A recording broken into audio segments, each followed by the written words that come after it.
वसुदेवसुतं देवं कंसचाणूरमर्दनं देवकी परमानन्दं कृष्णं वन्दे जगद्गुरुं। जगद्गुरु भगवान श्री कृष्ण के द्वारा युद्ध जैसे अत्यंत विषम परिस्थिति में अर्जुन के लिए किया गया जो दिव्य उपदेश, जिस दिव्य उपदेश को हम श्रीमद् भगवद गीता इस नाम से जानते हैं, जो कि हमारा धर्म ग्रंथ है, तो उस गीता जी के महिमा का विचार हम लोग कर रहे हैं। कल हम लोगों ने कुछ अन्य प्रकार से गीता जी के महिमा का विचार किया कि गीता जी और वेद की यदि तुलना की जाए तो वेद की अपेक्षा से भी गीता जी कैसे श्रेष्ठ है, ये हम लोगों ने विचार किया। क्योंकि सारभूत हैं, संपूर्ण वेदों का, उपनिषदों का सार स्वरूप, अमृत स्वरूप निचोड़ भगवान श्री कृष्ण ने निकाला हुआ है। तो सार जो होता है वह सार असार से मिश्रित कारण पदार्थों की अपेक्षा से श्रेष्ठ ही होता है। दुग्ध की अपेक्षा से उसका सार रूप दही श्रेष्ठ है, दही की अपेक्षा से भी उसका सार स्वरूप मक्खन श्रेष्ठ है, और मक्खन से भी उसका सार स्वरूप घी जैसे श्रेष्ठ है। उसी प्रकार से सभी उपनिषद, पुराण, इतिहास, धर्मशास्त्र आदि इन सब का सार स्वरूप जो यह श्रीमद् भगवद गीता ग्रंथ है, यह अत्यंत श्रेष्ठ है। इस प्रकार का हम लोग विचार कर रहे थे। तो बहुत 3-4 प्रकार से हम लोगों ने देखा कि गीता जी वेद की अपेक्षा से भी कैसे श्रेष्ठ है। ये विचार हो गया कल। सौलभ्य की दृष्टि से गीता जी श्रेष्ठ है, सरलता की दृष्टि से, और सभी वर्णों के लिए, स्त्री, मनुष्य मात्र के लिए उपयोगी ग्राह्य होने के कारण से भी गीता श्रेष्ठ है। ये विचार हम लोगों ने किया। और गीता जी जैसा उपदेश भगवान ने वस्तुतः हम लोगों के लिए ही किया है, कलियुगी प्राणियों के लिए ही। इसलिए विशेष करके हमको ही उद्देश्य करके किया गया यह उपदेश होने के कारण से कलियुग में गीता जी जैसा और कोई ग्रंथ हो ही नहीं सकता है। ऐसा ये गीता जी ग्रंथ है। तो इस गीता जी के बारे में कुछ श्लोकों से हम लोगों ने विचार किया ही था। जैसे कि पार्थाय प्रतिबोधितां भगवता नारायणेन स्वयं, स्वयं भगवान नारायण के द्वारा अर्जुन जैसे योग्य पात्र को किया गया यह उपदेश है। और वेद व्यास जी द्वारा इसका लेखन किया गया है, इसको ग्रथित किया गया है। कहाँ ग्रथित किया गया है? मध्ये महाभारतम, महाभारतस्य मध्ये, मध्ये महाभारतम, महाभारत के बीच में इस गीता जी का लेखन किया गया है। और ये गीता जी कैसी है? अमृत वर्षिणी भगवती, अमृत का, ये अद्वैतामृत का वर्षण करने वाली है। अद्वैतामृत वर्षिणी, अद्वैत एकमेवा द्वितीयम श्रुति जिसको कहती है, एक ही ब्रह्म है और दूसरा कोई नहीं है। सत ही ब्रह्म पहले था, आगे भी ब्रह्म ही है। तो बीच में भी जो जगत आप देख रहे हो वो सब स्वप्न है। वस्तु दृष्टया जगत है ही नहीं। ब्रह्म सत्यम जगन मिथ्या, जीवो ब्रह्मैव नापरः। यह जो अद्वैत वेदांत का सिद्धांत है, तो इस अद्वैत रूपी अमृत की वर्षा करने वाली ऐसी ये श्रीमद् भगवद गीता जी है। अद्वैतामृत वर्षिणीम भगवती मष्टादशाध्यायिनी। और यह गीता जी को भगवती ऐसा कहा गया है। ऐश्वर्य से संपन्न है, भगवान श्री कृष्ण के द्वारा इसको गाया गया है। और कल हम लोगों ने विचार किया कि भगवान के द्वारा गाया गया ऐसा नहीं, भगवान का ये वांग्मय विग्रह है, शब्द स्वरूप है भगवान का। तो यदि भगवान षड ऐश्वर्यों से संपन्न है, तो ये हमारी श्रीमद् भगवद गीता भी षड ऐश्वर्यों से संपन्न है। ऐश्वर्यस्य समग्रस्य धर्मस्य यशसः श्रियः ज्ञानवैराग्ययोरेव षण्णां भग इति रणा। ये जो कहा गया है ऐश्वर्य शासकत्व जो है वह 6 जो भगवान के गुण विशेष हैं उसमें पहला है ऐश्वर्य, सबके ऊपर शासन करते हैं भगवान। धर्म ऐश्वर्यस्य समग्रस्य, समग्रस्य ऐश्वर्यस्य धर्मस्य, भगवान में धर्म नामक गुण है। धर्म की तो भगवान मूर्ति ही है, धर्म स्वरूप ही है भगवान। यज्ञो वै विष्णु यागादिरेव धर्म, यागादि धर्म है और यागादि विष्णु भगवान का स्वरूप है। इसका मतलब ये है कि धर्म तो भगवान का स्वरूप ही होने के कारण से धर्म यह भगवान के अलावा और कहाँ अधिक रह सकता है। जो कुछ हमारे पास में है वो सब भगवत प्रतिपादित ही है, भगवान के द्वारा ही निरूपित है।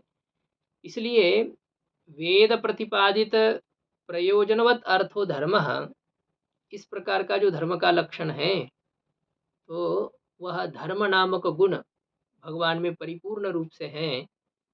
और ऐश्वर्यस्य समग्रस्य धर्मस्य यशः श्रियः, भगवान में यश नाम का भी गुण है। इसी गीता जी के अंतिम श्लोक में संजय युद्ध के पूर्व ही निर्णय दे रहे हैं कि विजय किसकी होगी।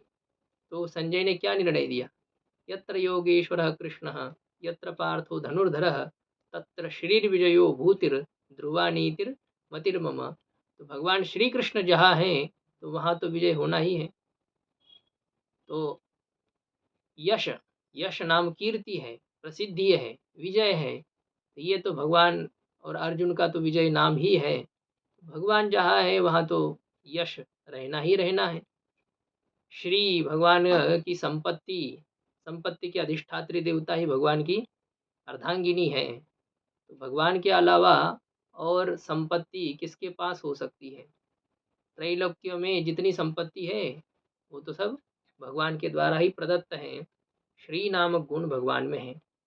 और ज्ञान वैराग्य योरेव, भगवान में ज्ञान है। ज्ञान है तभी तो वेद जैसे ग्रंथ को भगवान ने निर्माण किया है। और प्रकृत जिसका हम विचार करने जा रहे हैं तो जो दिव्य ऐसा तत्व ज्ञान है श्रीमद् भगवद गीता, ये भगवान दे रहे हैं। इसका मतलब भगवान में ज्ञान की कोई न्यूनता है।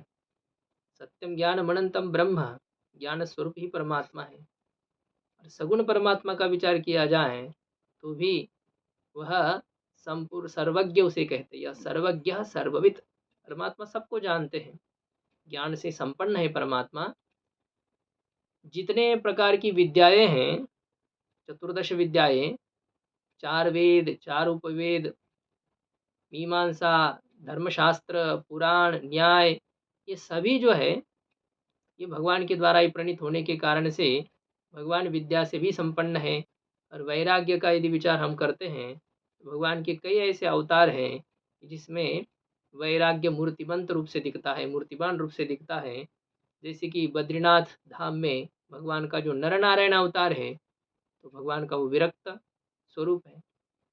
और भगवान के 10 अवतारों में यदि हम विचार करते हैं तो भगवान के पूर्व के जो 7 अवतार हैं, 6 अवतार, क्योंकि 7वां अवतार तो राम जी का अवतार है, 8वां अवतार भगवान श्री कृष्ण का है। तो उससे पहले भगवान के सभी जो अवतार हैं 10 अवतारों के अंतर्गत, तो उसमें किसी में भी भगवान ने विवाह नहीं किया है। मच्छ, कच्छ, वराह और नृसिंह, ये जो अवतार है भगवान के, तो इन सभी अवतारों में भगवान का वैराग्य है, ये हमको स्वीकार करना पड़ेगा। तो ये सभी 6 गुणों से युक्त जैसे भगवान हैं, तो इसी प्रकार से भगवान की स्वरूप भूता ये भगवद गीता भी 6 प्रकार के ऐश्वर्यों से संपन्न है। और जिसके पास जो हो तो वही वो दूसरे को दे सकता है। तो हमारी गीता जी ऐसी है, यदि इसका कोई अध्ययन करता है, सेवन करता है, तो वह जो चाहे उस पुरुषार्थ को प्राप्त कर सकता है, ऐश्वर्य को प्राप्त कर सकता है। सामर्थ्य संपन्न हमारी भगवद गीता जी है। जो स्वर्ग को चाहता है उसे स्वर्ग की प्राप्ति होगी, जो मोक्ष को चाहता है उसे मोक्ष की प्राप्ति होगी, और जो भक्ति नामक पंचम पुरुषार्थ को चाहता है तो उसी की भी प्राप्ति भगवद गीता के पान करने से, निरंतर अनुशीलन करने से होगी, इसको भगवती इस पद के द्वारा सूचित किया जाता है। अष्टादशाध्यायिनी 18 अध्याय वाली यह गीता जी हैं और इसमें इसको कहा जा रहा है अम्ब। अम्ब अम्ब शब्द का अर्थ होता है माता। तो हमारे संस्कृति में बहुत सारी माताएं मानी गई है, जिसमें पहले श्रुति माता, गायत्री माता जिसको कहो, श्रुति माता कहो, और दूसरी है सरस्वती माता, विद्या जिसको विद्या की प्राप्ति जिससे होती है, गंगा माता, भारत माता, गो माता, और इसी प्रकार से प्रसिद्ध जो है वह है गीता माता। गीता जी को भी माता कहते हैं। अब गीता जी को माता कहने के पीछे क्या भाव है, यह यदि शंका हो, तो जिस प्रकार से माता अपने बालक का हित चाहती है और केवल चाहती नहीं है, अपितु उससे जितना हो सके उतना वो प्रयास करती है कि किसी तरह से मेरे बालक का कल्याण हो, तो भगवत गीता भी ऐसी मातृतुल्य स्नेह से संपन्न है, या उससे कई गुना अधिक स्नेह भगवत गीता जी में भरा हुआ है। हम उसका थोड़ा सा ग्रहण करके तो देखें, उसका पान करके तो देखें। देखिए, गीता जी आपका कल्याण किए बिना छोड़ेगी नहीं। माता जी, जन्मदात्री माँ भी बालक का हित तो चाहती है, लेकिन वो बालक का हित जानती नहीं है, और दूसरी बात, बालक का कल्याण करने का सामर्थ्य उसमें नहीं है। लेकिन हमारी गीता माता ऐसी नहीं है, यह कल्याण करने के लिए समर्थ भी है, उसमें सामर्थ्य भी है और करुणा भी है। वह चाहे तो सबका कल्याण करने का सामर्थ्य रखती है। तो इस प्रकार की ये श्रीमद् भगवद गीता को यहाँ अम्ब शब्द के द्वारा कहा गया। अम्ब त्वाम अनुसंदधामि भगवद गीते भवद्वेषिणीम। हे अम्ब, हे भगवद गीते, अहम त्वाम अनुसंदधामि, मैं आपका अनुसंधान करता हूँ, मैं आपका विचार करता हूँ, मैं आपका चिंतन करता हूँ, आप कैसी हो। और एक आखिरी विशेषण दिया है भवद्वेषिणीम, आप कैसी हो, भव का द्वेष करने वाली हो, भव को समाप्त करने वाली हो। भव यानी संसार है। संसार का मतलब होता है पुनरपि जननम पुनरपि मरणम पुनरपि जनने जठरे शयनम, यह संसारे खलु दुस्तारे, कृपया पारे पाहि मुरारे, भज गोविंदम भज गोविंदम भज गोविंदम मूढ़मते। तो ये जो बारंबार जन्म और मरण के चक्कर में हम फंस रहे हैं, दुख पा रहे हैं, तो यही इसको कहते संसार। ये संसार एक भयंकर व्याधि हमको जड़ चुकी है, ये आसानी से छूटती नहीं है। इस शरीर में होने वाले चाहे जितने असाध्य रोग हो, उस शरीर के समाप्त होने पर समाप्त हो जाते हैं, समाप्त है, नहीं रहते हैं। चाहे कोरोना हो, चाहे कैंसर हो, टीबी जैसा हो, और कोई जितने रोग के नाम लो, वो सभी शारीरिक रोग शरीर के साथ नष्ट हो जाते हैं। किंतु ये भवरोग ऐसा है, ये शरीर के नष्ट होने पर नष्ट नहीं होता है, ये बना है, फिर दूसरी जगह आप वैसे ही जकड़े रहेंगे, फिर उसको छोड़ेंगे, तीसरी योनि में जाएंगे। तो ये जो भवरोग है, संसार रूपी रोग है, जिसमें आप फंसे हुए हो, तो इस रोग को समाप्त करने वाली ऐसी ये गीता माता है, इस रोग को हमेशा के लिए समाप्त करने वाली।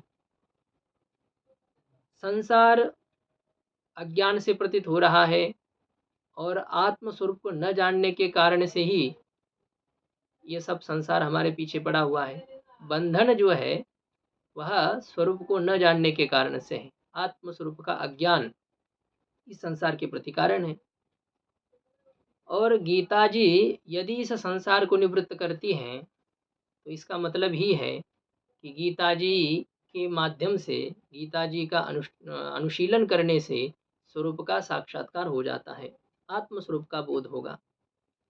हम लोगों ने कल विचार किया कि अर्जुन का मोह निवृत्त हो गया, संजय को तत्व का साक्षात्कार हुआ, हनुमान जी को हुआ, और कई ऐसे महापुरुष हैं जिन्होंने केवल गीता जी का अध्ययन करके ही कृतार्थ हो गए। तो ये गीता जी ही पर्याप्त हैं। यदि आप कल्याण करना चाहते हैं, तो अधिक शास्त्र का अध्ययन करने की कोई आवश्यकता नहीं है। नानुध्यायान बहून शब्दान वाचो विगलापनम हि तत्। वेद भगवान ही कहते हैं कि अधिक शब्दों का अध्ययन नहीं करना चाहिए, क्योंकि वो वाणी को केवल थकाना मात्र ही है, अधिक श्रम कराना ही है। केवल मुख्य जो शास्त्र हैं, गीता रूपी शास्त्र हैं, उसका ही यदि हम अध्ययन करते हैं तो हमारा कल्याण सुनिश्चित है। इतने शास्त्र हैं, इतना वाङ्मय है कि कई जन्म लेने पर या इंद्र ब्रह्मा जी जैसे आयु को प्राप्त करने पर भी हम पूरे शास्त्र का चिंतन नहीं कर सकते हैं। इतने हमारे असंख्य शास्त्र हैं। तो हमारी तो इतनी अल्प आयु है और ऐसा इसमें व्यवधान है, मतलब इसमें इतना प्रतिबंध है, इतने विघ्न हैं, बुद्धि हमारी ऐसी संकुचित है, और इसमें हम कैसे अधिक शास्त्रों का चिंतन कर सकते हैं। एक तो बाल्यकाल में हमें बहुत दिन तक तो समझ ही नहीं आती है कि शास्त्र का भी चिंतन करना कोई हमारा कर्तव्य होता है। बहुत समय तक तो हम इसी को नहीं जानते हैं। चलो इस क्षेत्र में आते भी हैं तो भी 10-5 साल तो ऐसे ही चले जाते हैं। आए हैं संस्कृत पढ़ने के लिए, फिर भी संस्कृत साहित्य के प्रति महत्व बुद्धि होते होते कई समय व्यतीत होता है। वो भी विद्वानों के साथ रहते रहते हैं, वो हमको बारंबार प्रेरित करते हैं संस्कृत का अध्ययन करना चाहिए, करना चाहिए। तो ऐसे उनके सानिध्य में रह कर के हमें थोड़ी बहुत जिज्ञासा होती है, फिर हम पढ़ने लग जाते हैं, तब तो कुछ होता है। अच्छा, पढ़ने की सीमा भी कुछ होती है, हम निरंतर आजीवन पढ़ नहीं पाते हैं। बस कुछ है 10-5 साल तक हम पढ़ पाते हैं, या तो मानो कोई उससे अधिक साल तक भी पढ़े, फिर भी बुद्धि की एक क्षमता है, आगे जाने पर हम अधिक उसके ऊपर भार नहीं दे पाते हैं। तो कुल मिलाकर के हमें अधिक से अधिक पढ़ने का समय यदि हम निर्धारित करते हैं, तो 10 से 20 साल के अधिक समय हम नहीं दे पाते हैं। 20 साल मान लो, 25 साल मान लो, लेकिन इनमें से तो सभी शास्त्रों का चिंतन होना संभव नहीं है। उसमें बहुत सारा समय नींद में जाता है, बहुत सारा समय इधर-उधर घूमने में जाता है, बात करने में जाता है। तो पढ़ने के लिए कितना समय बाकी रहता है? संपूर्ण शास्त्र का अध्ययन करना हमारे लिए संभव नहीं है, लेकिन हम अपना कल्याण करना चाहते हैं, और वो शास्त्र चिंतन के बिना हो नहीं सकता है। तो ऐसा शास्त्र का चिंतन करो कि जिससे कम से कम श्रम से अधिक लाभ हो।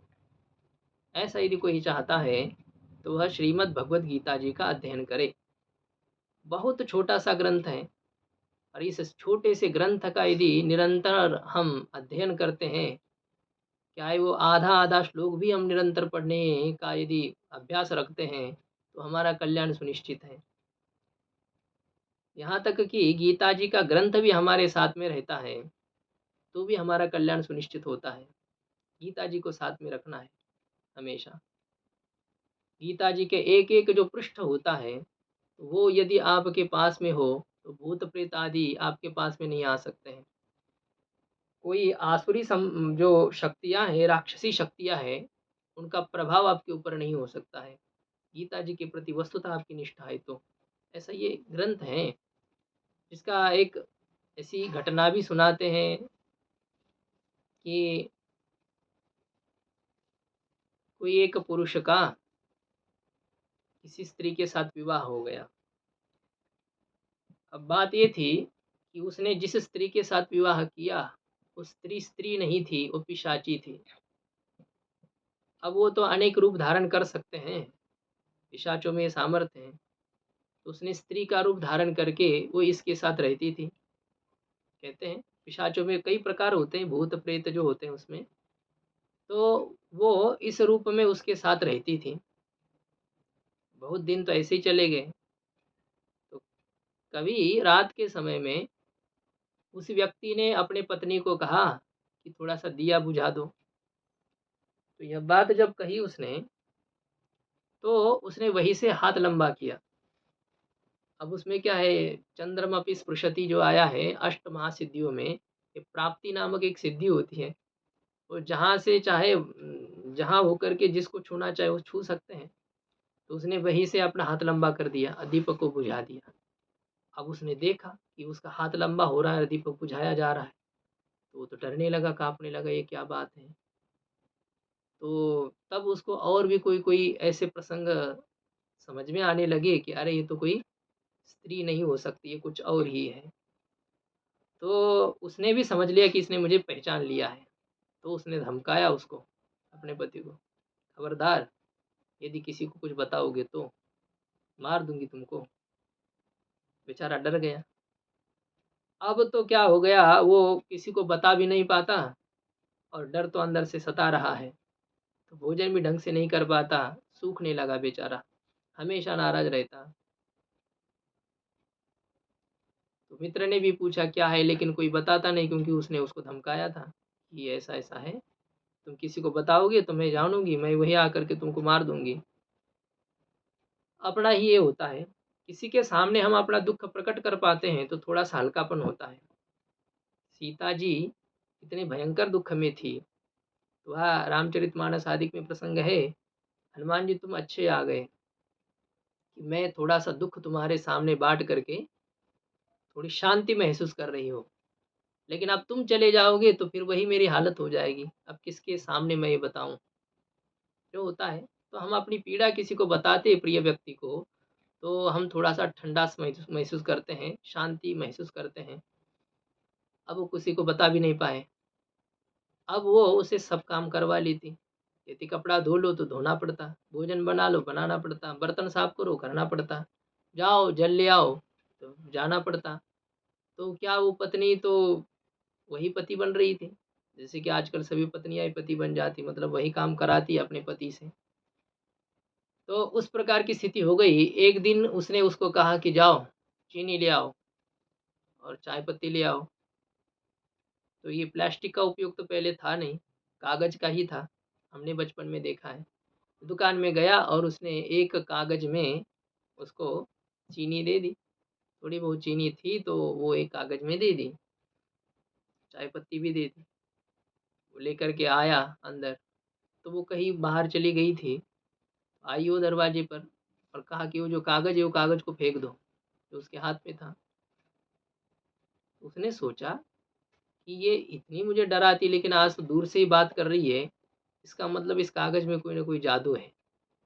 तो उसने इतना साहस तो ज़रूर किया, गीता जी के स्पर्श के कारण से उसमें इतनी निर्भयता आ गई हो। उसने कहा कि नहीं फेंकूँगा। अरे! नहीं फेंकूँगा, मार दूँगी तुमको। जो कुछ करना है तुमको कर दे, तुम नीचे निकट आ जा। निकट ज जैसे वो उसके तरफ जाने लगा तो वो भगने लगी दूर-दूर। फिर वो आकर के बैठा तो फिर वही दरवाजे पर आकर के कही कि उस कागज़ को फेंक दे, नहीं तो देख मेरे जैसा फिर बुरा कोई नहीं। तो ये जब हो गया तो उसने बहुत धमकाया लेकिन उस कागज़ को जब उसने फेंका नहीं, तो वो बेचारी चली गई, जो पिशाची थी चली गई। तो उसने देखा कि ये कागज़ में है क्या ऐसा? तो कागज़ को खोल कर के देखा, तो वो गीता जी का एक पन्ना था। अब दुकानदार क्या जाने गीता जी की बातें, तो उसने तो कर फाड़ करके अपने दुकान में रखे थे। वो था गीता जी का कागज़। तो ये गीता जी जो ग्रंथ है, इस ग्रंथ को ऐसे मामूली नहीं समझना चाहिए। ये हमारे पास में है तो भूत-प्रेत आदि की भी बाधा हमको नहीं हो सकती है। तो ऐसे ही जैसे ये राक्षसी जो प्रवृत्तियाँ हैं, शक्तियाँ हैं, उनका हमारे ऊपर असर नहीं होता है, उसी प्रकार से ये जो आधि-व्याधि है, उनका भी असर हमारे ऊपर नहीं हो सकता है। संसार रूपी रोग को नष्ट करने वाली है। भव औषधि ऐसी ये गीता जी है। यदि हम इस माया नदी से, संसार सागर से पार होना चाहते हैं, तो इसमें एकमात्र यह उपाय है भगवद गीता का अनुशीलन करना, इनका चिंतन करना। ये आपको समुचित मार्ग दिखाएगी। इससे आपका कल्याण ज़रूर होगा और किसी शास्त्र का अवलंबन करने की कोई आवश्यकता नहीं है। बस गीता जी में सब कुछ है। एक प्रयोजन निबद्धम अशेषार्थ प्रतिपादकम शास्त्रम। एक प्रयोजन को लक्ष्य करके संपूर्ण साधनों के प्रतिपादक ग्रंथ विशेष को शास्त्र कहते हैं। और ये हम लोग कल और गीता जी के जो श्लोक हैं महात्म्य के, उनके अनुसार जब विचार करेंगे तो गीता जी एक शास्त्र है इसका विचार हम लोग कल करने वाले हैं। तो ये जो गीता जी है, ये भवरोग का नाश करने वाली है। ऐसा यहाँ पर कहा गया कि भवद्वेषिणी, भव संसार को ये नष्ट करने वाली है। ऐसी यह जो हमारी भगवत गीता है, तो उस भगवत गीता का मैं अनुसंधान करता हूँ। धर्म ग्रंथ हमारा जो है, इसके बारे में आप लोगों ने यह भी सुना ही होगा। अब प्रायः सब लोग सुन चुके हैं, इसलिए हम लोग विस्तार से उसकी चर्चा नहीं करेंगे कि गीता जी कैसे श्रेष्ठ हैं। स्वामी विवेकानंद जी का जो संस्मरण है, तो उसमें यह सिद्ध होता है कि शिकागो में जब सभी धर्मी लोगों का एक बहुत बड़ा सम्मेलन हुआ और उसमें यह विचार किया गया कि सब अपने अपने धर्म की ओर से कोई प्रतिनिधि जाएगा और अपने धर्म का, धर्म ग्रंथ का, इसकी महिमा का वर्णन करेगा। ऐसा वहाँ एक था। तो सभी अपने अपने धर्म ग्रंथों को लेकर के वहाँ पर पहुँच गए थे। अब भारत की ओर से प्रतिनिधि रूप से स्वामी विवेकानंद जी पहुँच गए, जो कि सन्यासी है। 1 रुपया का तो उनके पास तो कुछ है ही नहीं। सन्यासी कहाँ धन को छू नहीं सकता है या छूना नहीं चाहिए। यदि यदि सन्यासी धन को स्पर्श करता है या उससे स्पर्श हो जाता है, उसको 3 दिन का उपवास करना चाहिए, ये शास्त्र है। स्वामी विवेकानंद इस प्रकार के थे, तो वो तो कहा उनको तो धन का कोई मतलब ही नहीं था। तो किसी के माध्यम से उनको वो जो हवाई जहाज हो, चाहे तो ये बोट के शायद माध्यम से वो चले गए वहाँ पर और वहीं रहे बाहर ही कहीं पर, जो कुछ है भिक्षा मांग कर के उनकी जीविका ही ऐसे रहे। और जब उस धर्म सभा में वो पहुँच गए, तो उनके तरफ किसी ने कोई ध्यान ही नहीं दिया। लेकिन जब पूछा गया कि भारत की ओर से प्रतिनिधि रूप से कौन आया है, तो स्वामी विवेकानंद जी खड़े हो गए और कहा। तो सब धर्म ग्रंथों को वहाँ पर रख दिया गया था। बाइबल है, कुरान है, और जो गुरु ग्रंथ साहिब, जो जितने थे अपने अपने धर्म ग्रंथ सब लोगों ने वहाँ पर रखे थे। अब ये छोटा-सा अपना भगवद गीता जो उनका नित्य पठन का ग्रंथ था, उस ग्रंथ को लेकर के भी पहुँचे थे। उन्होंने वो ग्रंथ रख दिया, तो वो छोटा-सा ग्रंथ उन्होंने सबके नीचे उसको रख दिया। ये क्या ग्रंथ है? सबके नीचे ग्रंथ को रख दिया और सब ऊपर बड़े-बड़े ग्रंथ थे आकार वाले, तो सब नीचे रख दिया। तो सबने अपने-अपने धर्म ग्रंथ के बारे में भाषण दिया। स्वामी विवेकानंद को भी मौका दिया गया। ताकि बहुत कम समय है और तुम अपना मनोगत व्यक्त करो। जैसे स्वामी विवेकानंद को माइक दिया गया, तो कहते स्वामी विवेकानंद जी के एक ही वाक्य में पूरी दुनिया को उन्होंने जीत लिया। माय ब्रदर्स एंड सिस्टर्स, मेरे भाई और बहनों, यहाँ पर एकत्रित हुए मेरे सब भाई और बहनों।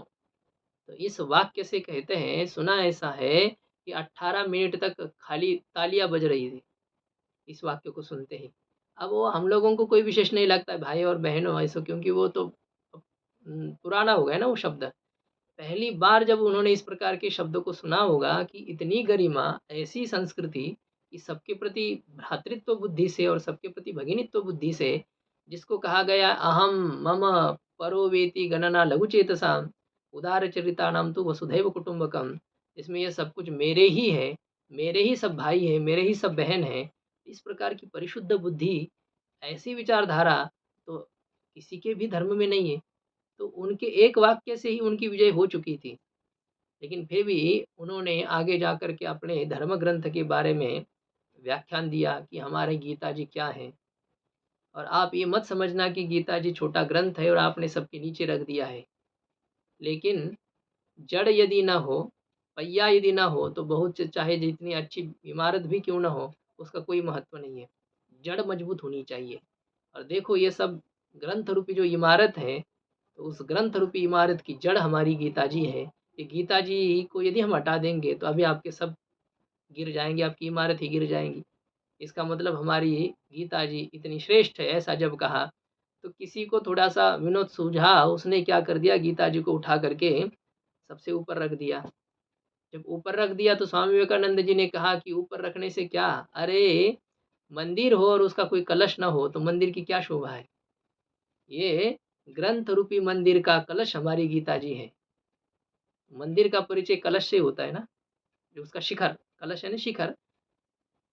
कलश नहीं, शिखर, शिखर से परिचय होता है।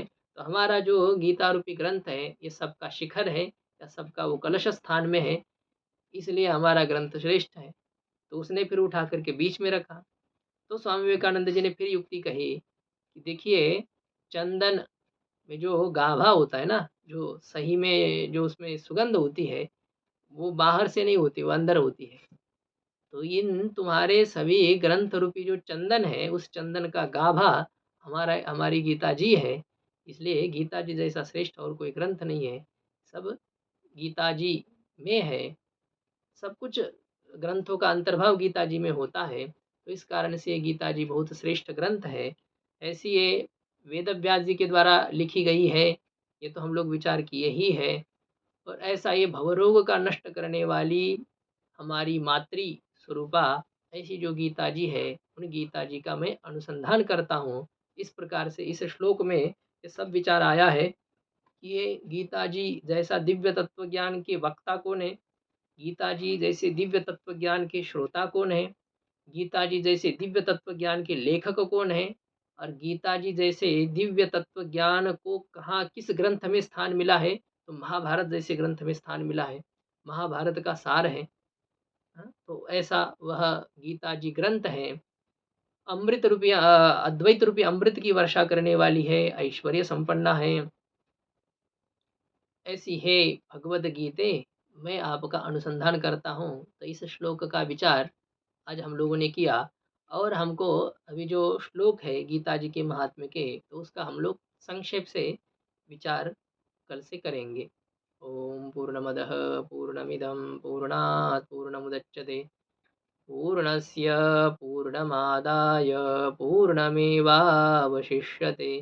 ओम शांति शांति शांति।